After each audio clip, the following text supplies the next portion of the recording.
سلام، روز بخیر.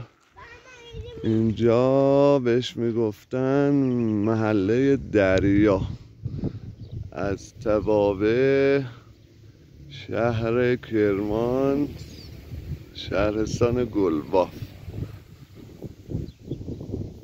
یک زمانی بود اینجا پاییز که میشد، زمستان کل منطقه میرفته زیر آب میومده بالا، ولی متاسفانه با این خشکسالی ها اینجا به صورت خیلی آب زیادی میداده بالا، کل منطقه میرفته زیر آب.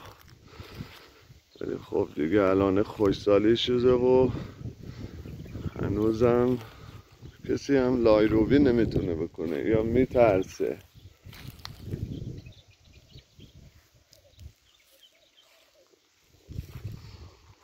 این فیلم هم گرفتم برای کسایی که نمیدونستن همچین جایی هست. موفق باشی.